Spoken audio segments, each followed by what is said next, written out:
chose que j'adorais faire quand j'étais au collège, c'était démonter et remonter mes calculatrices. Je trouvais ça beaucoup plus intéressant que suivre mes cours. Je ne sais pas si vous avez déjà démonté des calculatrices dans votre vie, mais en tout cas moi, à chaque fois que je démontais les miennes, je tombais toujours sur la même chose, une grande plaque verte. Et je ne comprenais pas à quoi ça servait. Plus tard, quand j'ai fait des études en physique, j'ai compris que c'était des circuits électriques intégrés sur ces plaques et que ça s'appelait des puces électroniques. Et encore plus tard, j'ai appris que les scientifiques voulaient remplacer le signal électrique par de la lumière, un peu comme les fibres optiques. Ils ont appelé ça des puces photoniques, car c'était plus rapide, moins coûteux et moins polluant. Et ce qui est intéressant, c'est qu'il est possible de compléter ces circuits en rajoutant des pièces directement sur ces plaques par impression 3D.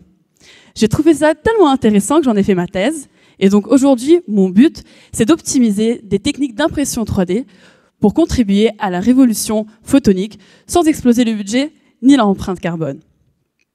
Mais concrètement, qu'est-ce que je fais?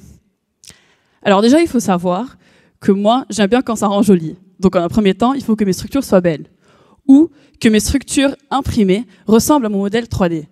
Et donc, il faut que je sache choisir mes paramètres.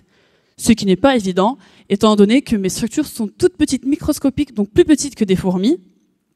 Et donc, c'est pas facile de contrôler le rendement des impressions. Bon, ok, c'est très marrant de faire de belles structures, mais au bout d'un moment, il faut qu'elles marchent, non? Et c'est ce que je fais en un second temps. Je m'assure de l'efficacité de mes structures. Et si ça marche, le tour est joué. Suivez-moi dans mon atelier pour que je vous montre un exemple encore plus concret. Nous allons prendre l'exemple d'un micro-miroir concave, donc un petit miroir. L'objectif, c'est d'envoyer une lumière sur ce miroir et que cette lumière soit réfléchie. Première étape, création de modèle 3D. Une demi-sphère creuse. Deuxième étape, choisissons les paramètres, lançons l'impression. L'impression est terminée.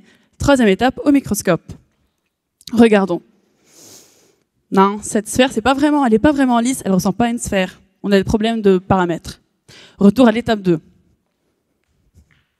Changeons les paramètres, lançons l'impression. Étape 3, regardons. Ah, voilà, une sphère bien lisse qui ressemble vraiment à une sphère. Étape 4, est-ce que je vais pouvoir capter la lumière? C'est bon, ça marche. Je peux rajouter cette pièce à ma puce, et encore une, et encore une.